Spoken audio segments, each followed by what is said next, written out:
Oi, se você tá nesse mundo de jogos indie de terror tem um tempo, com certeza você viu a grande mudança que eles sofreram. Isso porque eu tô falando só dos indies, imagina se eu falasse todos os jogos de terror. A mudança que esse gênero inteiro sofreu com o passar do tempo foi bem interessante pra falar o mínimo. E os jogos indies sempre foram um grande ponto fora da curva de toda a indústria de games, mas principalmente nas de terror. E um claro exemplo disso foi em 2014, que foi o ano de lançamento de Five Nights at Freddy's 1 e Alien Isolation. De um lado a gente tem um jogo com uma AI complexa e complexo no geral, imersivo com gráficos extremamente bonitos como Alien Isolation, e no outro a gente tem FNAF, que é um jogo extremamente simples, onde sua base é uma imagem em PNG. E o interessante dessa comparação é a gente ver que a proposta desses jogos é bem parecida. Ambos você tem que evitar um certo inimigo e sobreviver a ele por uma quantidade X de tempo. E por mais que Alien Isolation seja mais complexo e tenha gráficos melhores, quem consegue executar isso melhor, pelo menos na minha opinião, é um jogo que funciona como imagem em PNG. Isso acontece por vários fatores, e o principal deles sendo a limitação e também a ambientação. Eu queria ter um vídeo inteiro por si só falando de FNAF, e eu sei que eventualmente sempre quando eu falo de terror eu falo de FNAF, mas isso nos mostra uma coisa: nem sempre mais o bonito ou mais complexo é o que vai ser o melhor. Isso continua a ser provado mais e mais vezes com um novo estilo de jogo que vem se popularizando muito, os jogos de estilo PS1, e tudo isso teve seu início em 2015, que uma empresa indie chamada Puppet Combo fez um jogo chamado Power Deal Massacre, que ficou muito conhecido e pode-se dizer que apresentou ao mundo esse estilo de jogo. Esse estilo, estética, é extremamente simples, mas bem complexo no geral. O jogo geralmente tem como referência os antigos filmes de terror, onde alguém ou algo persegue o protagonista, que tem que sair de algum lugar. Mas essa história ou fórmula não são um grande forte desse tipo de jogo. O que realmente brilha são seus aspectos audiovisuais, onde eles têm uma gigantesca inspiração na época do PlayStation 1, e jogos dessa época como principalmente Silent Hill e Resident Evil. Na verdade, eu até diria que esses jogos têm os gráficos piorados propositalmente, se a gente comparar com esses dois títulos. Mas isso é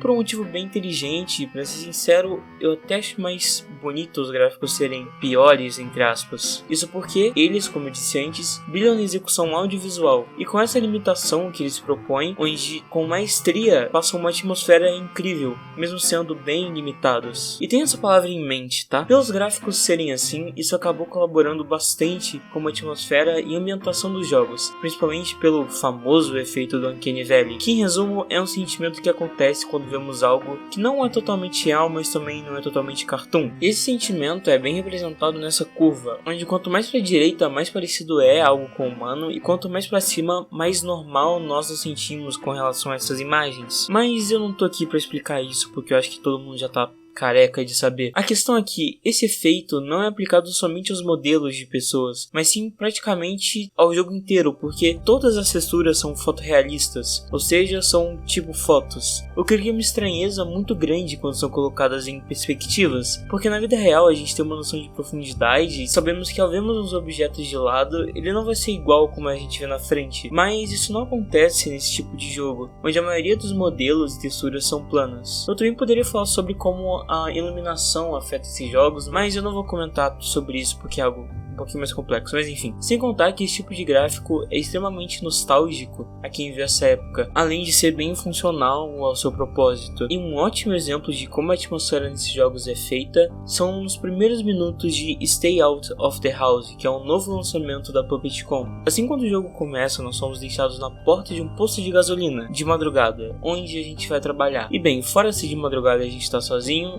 e o jogo seja de terror, a gente não tem um grande motivo para sentir tensão, mas o jogo nos faz sentir isso muito bem, porque não há literalmente um barulho, música ou som, mas qualquer coisa que a gente faça já nos dá um pequeno susto, até porque o barulho vai ser muito mais alto e vai ser amplificado pelo silêncio. E isso pode ser literalmente qualquer coisa, até fechar a porta de uma geladeira.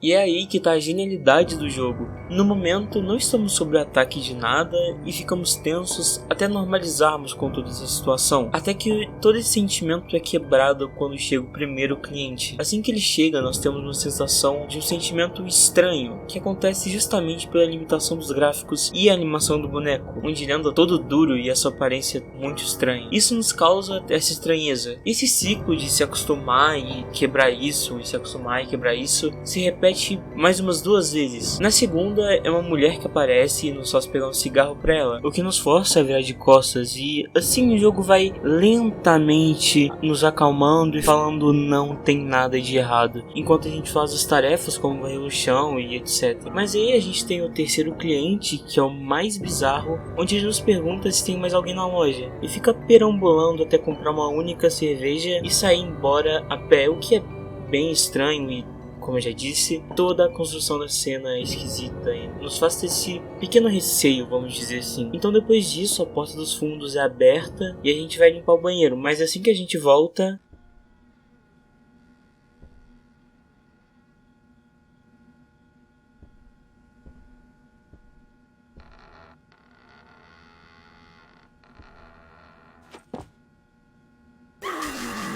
O susto em si não é nada demais, não tem nada de estranho, ou um som alto, ou gore, ou sei lá, enfim. Mas a genialidade fica em toda a construção, não no susto em si, nos mostrando como vamos realmente sentir medo jogando esse jogo e como ele vai nos assustar. E cara, quão genial esses primeiros 30 minutos foram. Sério, voltando ao assunto, por mais que esses jogos não tenham história como foco, a maioria também compõe muitos mistérios, tanto principais quanto secundários, que ficam mais escondidos dentro do jogo, onde se abre um grande espaço para teorias, e todos esses aspectos colaboraram muito para que esse gênero se espalhasse bastante e ficasse extremamente popular, principalmente no meio indie, até porque teoria. Tanto é que se a gente vê em sites como o itch.io, onde nesse site a gente pode jogar e baixar jogos indies, quando a gente vê os top jogos de terror, uma grande maioria seguem esses moldes e gráficos do PS1. E eu disse antes sobre as teorias e não tem como falar de teoria sem citar novamente a Puppet Combo, que é uma das empresas que praticamente só faz jogos de terror no estilo de PS1, onde cada um tem a sua história principal e diversas dicas onde podem se montar muitas teorias.